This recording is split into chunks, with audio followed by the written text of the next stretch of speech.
Siyam na buwan kang binitbit sa sinapupunan.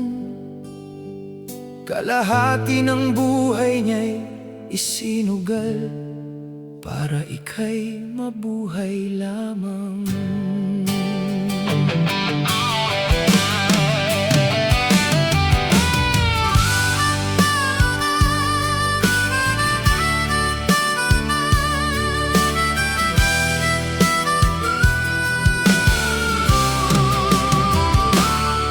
Ngunit ngayon, anak, sa mundong makabago, ina'y binabastos, sinasagot ng patago. Nakalimutan ang pagod, ang luha at ang puyat. Habang siya ay tumatanda, ikaw naman ay nagpapakalat. Wala nang galang sa kulubot ng kaniyang muka. Kinalimutan ikaw ang kanyang buhay at hininga.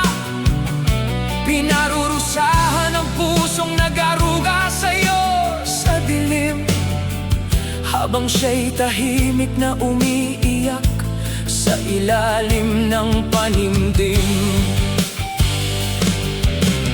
Kahit sa kana, sa kasalang may kakulangan, si Maria ay lumapit kay Jesus na may paninindigan.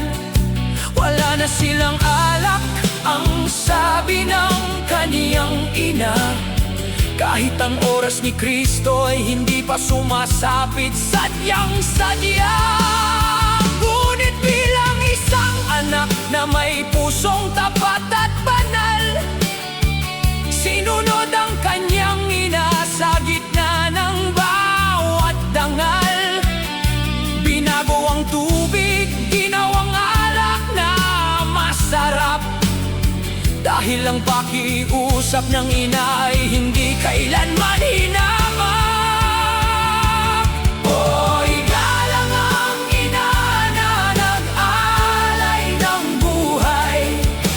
Siyam na buwang nagtiis sa hirap at lumbay. Kahit hindi pa oras, kahit may alinlangan, sinunod ng anak ang tinig ng kanyang inang mahal. Tubig ay naging alak sa unang himala, sapagkat ang paggalang sa magulang ay dakilang biyaya.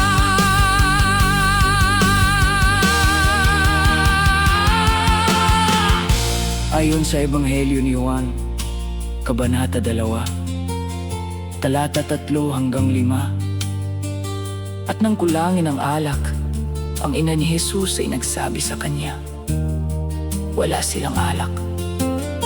Sinabi sa kanya ni Jesus, babae, ano ang pakialam ko rito?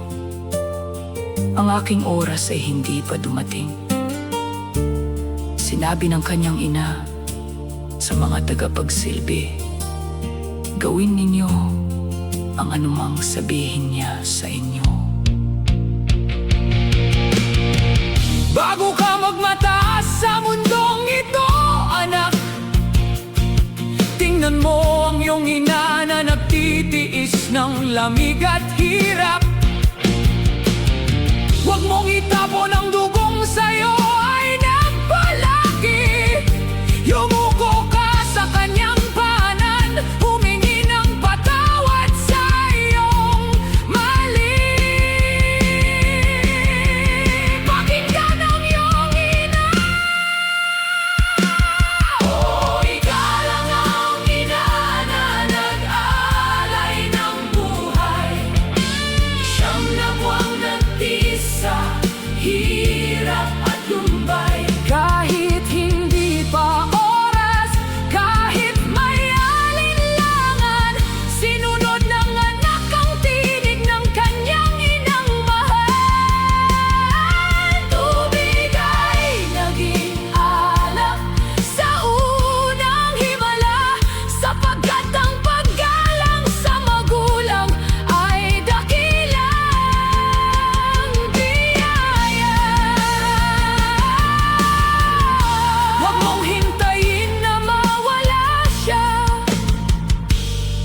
Salamat, Inay.